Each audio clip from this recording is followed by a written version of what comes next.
A doença de Gumboro, ou doença infecciosa da bursa, é causada por um ave birnavírus, o qual foi primeiramente descrito por Albert Cosgrove no início da década de 60, de casos clínicos que ocorreram em uma granja localizada na pequena cidade de Gumboro, Delaware, Estados Unidos. Ao longo das décadas, o vírus se disseminou por quase toda a indústria avícola no mundo, e por causa da alta resistência no ambiente, atualmente está presente em praticamente toda a avicultura, causando preocupação sobre o impacto negativo na produção do frango. Um grande número de vacinas tem sido desenvolvidas visando o controle da doença de Gumboro. A maioria delas, quando corretamente aplicadas, tem demonstrado ser eficiente na proteção das aves, mas somente algumas delas podem ser usadas quando o controle total da doença é necessário. O que significa não só controlar as consequências da infecção em aves, mas também prevenir a seleção e o surgimento de novas cepas de vírus de Gumboro, evitando o acúmulo de cepas de campos existentes ao longo do tempo, colocando maior pressão de desafio no plantel. Como o vírus de Gumboro é extremamente resistente, os aviários irão permanecer contaminados mesmo após o processo de limpeza e desinfecção. Então, para o próximo lote, o desafio é inevitável e irá colocar pressão assim que as aves forem alojadas. Infecção precoce é sabidamente o mais prejudicial, uma vez que tem um forte efeito negativo sobre a imunidade humoral. Depois de 2 a 3 semanas de idade, as consequências sobre o sistema imune são muito mais limitadas ou mesmo ausentes. É quase impossível proteger os pintos contra a infecção precoce por meio de vacinação. A única maneira é transferir a imunidade passiva adequada, que deve ser estimulada usando esquemas de vacinação em matrizes. A imunidade ativa, induzida pela vacinação, irá normalmente garantir a proteção contínua necessária após a imunidade passiva. A vacinação tem um impacto sobre a evolução da doença na granja. O vírus de Gumboro é suscetível à mudança, e por causa dessas possíveis alterações em suas propriedades antigênicas e biológicas, controle de IBD também deve levar em conta o tempo. O que é feito hoje terá um impacto sobre a situação de amanhã, e o que pode estar aparentemente funcionando bem para alguns ou mesmo de várias rodadas pode vir a ser prejudicial a longo prazo. 3 tipos de vacinas de Gumboro têm sido desenvolvidas para induzir a imunidade ativa em frangos: as vacinas vivas convencionais, as vacinas complexo imune e as vacinas vetorizadas HVT-IBD. Vacinas vivas convencionais sofrem dificuldade de superar determinados níveis de imunidade passiva, de modo que a determinação da data de vacinação deve ser cuidadosamente analisada e, assim, a confiabilidade da cobertura vacinal, quando realizado na granja, que revelou-se insuficiente para a proteção adequada do lote. As vacinas complexo imune de Gumboro são complexos formados pela combinação de um vírus de Gumboro cuidadosamente selecionado, a cepa Winterfield 2512, cobertos por anticorpos específicos de uma forma estável. Desta forma, a vacina não é afetada pela imunidade passiva e pode ser aplicado com segurança para ovos embrionados ou pintos de um dia, imunizando todo o lote. Vacinas vetorizadas HVT e IBD são feitas a partir de um vírus geneticamente modificado, o vetor, cujo genoma contém um gene de um vírus específico de Gumboro, doador, que codifica para uma porção da proteína VP2 presente na capsídeo do doador selecionado. Ambas, as vacinas de complexo imune e vetorizadas HVT e IBD, pode ser aplicada em incubatório sistematicamente, usando as vias em ovo ou subcutânea, com um elevado grau de confiabilidade. No entanto, esses 2 tipos de vacinas são muito diferentes, e é necessário compreender os seus mecanismos de ação e respectivas vantagens para fazer a escolha certa e tirar o máximo proveito delas. Controlar a doença inclui ambos: proteção dos animais suscetíveis contra as consequências negativas da infecção e prevenção da doença, que quer dizer a redução da probabilidade de que as aves serão desafiadas. Controle é igual a proteção contra as perdas mais prevenção, o risco de desafio. Para doenças não residentes, as quais são aquelas que vêm de fora do aviário, tais como doenças de Newcastle, influenza aviária e bronquite infecciosa, entre outras, a proteção é feita por vacinação. Isso torna as aves mais resistentes à infecção. A prevenção, porém, vem principalmente de medidas de biosseguridade. Em caso de doença de Gumboro, o vírus causador, em geral, está presente na granja na cama do aviário. Assim, a vacinação deve prevenir ambos, a proteção das aves das perdas produtivas da infecção e a prevenção do risco de desafio saia do controle. Isto é o que é chamado controlando a doença de Gumboro.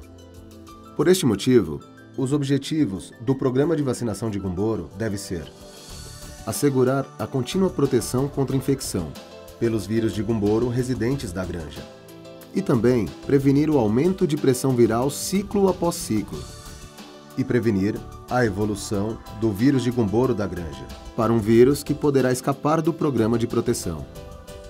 Uma abordagem abrangente de vacinação deve considerar o programa de vacinação nas matrizes, que utilizam vacinas inativadas a fim de gerar imunidade materna adequada para a precoce proteção da progênie, e vacinação nos frangos, para gerar a proteção ativa, que deve ser iniciada mesmo na presença da imunidade passiva.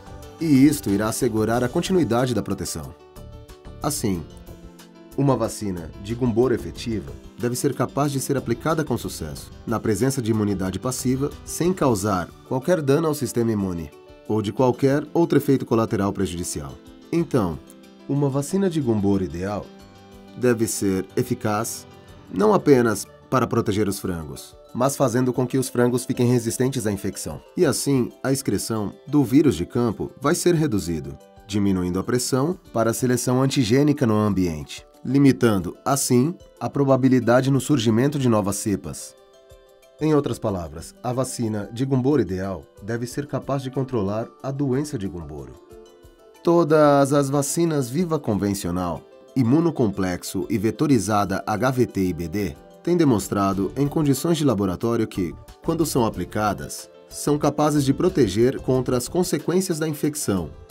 Mas em condições de campo, a situação pode ser um pouco diferente. Como mencionado anteriormente, as vacinas vivas convencionais de Gumboro têm a desvantagem de serem facilmente neutralizadas pela imunidade passiva e a cobertura inadequada do lote, consequência da administração em água de bebida. Então, assim, em condição de campo, a proteção provocada por este tipo de vacina é bastante heterogênea. No caso das vacinas complexo imune de Gumboro, recentes estudos científicos têm demonstrado que a cepa Winterfield 2512 presente pode replicar rapidamente em todos os folículos da bursa, protegendo completamente, dentro de algumas horas, estimulando o sistema imune e fazendo os frangos altamente resistentes à infecção, qualquer que seja o desafio de vírus de Gumboro. Nenhum sinal morfológico de replicação do vírus de desafio na bursa pode ser visto. Em condições de campo, a consequência é uma proteção muito homogênea. Vacinas vetorizadas HVT e IBD geram uma imunidade que não provém de uma replicação de um vírus inteiro, que desencadeia estimulação no sistema imune, mas vem de resposta do anticorpo para o antígeno VP2 do vírus IBD, expresso pelo vetor HVT. Por isso, a imunidade induzida é principalmente, se não exclusivamente, do tipo humoral. Um fato importante, que foi recentemente confirmado, é que o nível de proteção induzida por vacinas vetorizadas HVT e IBD é dependente da cepa de vírus de Gumboro que está desafiando as aves. Logo, essa proteção é mais eficaz contra o vírus de campo, que são mais similares antigenicamente a VP2 presente na vacina. Além disso, as vacinas vetorizadas HVT e IBD, a proteção não vem de algumas horas após a replicação do vírus, mas é construída progressivamente por algumas semanas após a aplicação da vacina. Então, esse nível de proteção depende muito da idade em que as aves são desafiadas. Se o desafio chega cedo, as consequências da infecção se tornam óbvias. Como explicado anteriormente, a parte da prevenção vem da capacidade das vacinas de reduzir a carga da população de vírus existentes no meio ambiente e para diminuir o risco de novas cepas emergentes. Com as vacinas vivas convencionais de Gumboro, por causa dos efeitos de imunidade materna e as dificuldades para a boa administração no campo, a cobertura vacinal está longe de ser perfeita. Muitas aves não ingerem a vacina. Assim, quando o lote é desafiado, o campo de vírus de Gumboro replica nos animais suscetíveis, aumentando o acúmulo no ambiente, ciclo após ciclo. Com as vacinas vetorizadas HVT e IBD, mesmo se a proteção clínica está presente, a proteção induzida é limitada. Estas vacinas não suprem nem a infecção da bursa, nem a excreção do vírus de campo de forma tão eficiente como as vacinas complexo imune de Gumboro. E, consequentemente, a carga de população do vírus na granja vai aumentar ciclo após ciclo. Além disso, as cepas que são menos protegidas pela vacina HVT e IBD vão replicar mais na bursa e, consequentemente, excretadas no ambiente e tornando-se mais prevalente ao longo do tempo. A longo prazo, irá favorecer o surgimento de novas cepas de Gumboro. Vacinas vetorizadas HVT e IBD protegem até certo ponto as consequências da infecção, mas não previne o aumento do risco de desafio. Quanto à vacina complexo imune de Gumboro, a rápida colonização da bursa demonstrou que a vacina é capaz de bloquear a replicação do vírus de campo e, consequentemente, a excreção do vírus de desafio é reduzida a níveis muito baixos ou quase indetectáveis, qualquer que seja o tipo de desafio antigênico. Esta característica-chave é exclusiva para esse tipo de vacina. Esta proteção completa, ou bloqueio, da bursa significa que após sucessivos ciclos de vacinação, a carga do vírus no ambiente é muito reduzida, sem exercer qualquer pressão seletiva na população. Desta forma, a vacinação não permite o surgimento de novas cepas. Hoje, as vacinas complexo imune de Gumboro são as únicas que podem efetivamente visar a prevenção do controle da doença de Gumboro no campo. Em conclusão, com o objetivo de alcançar o controle da doença de Gumboro, a estratégia escolhida deve buscar, além de diminuir os prejuízos causados pela infecção, o que, em outras palavras, significa proteger as aves, mas também olhar para diminuir o risco do lote a ser infectado, pela prevenção tanto do acúmulo de vírus de Gumboro de campo, quanto do surgimento de novas cepas. Além das vantagens de serem administradas no incubatório, sem qualquer interferência com a imunidade passiva, que cobre quase 100% do lote, apenas as vacinas complexo imune de Gumboro são capazes de proteger as aves e evitar o desafio, significando o controle completo de Gumboro na avicultura hoje e amanhã.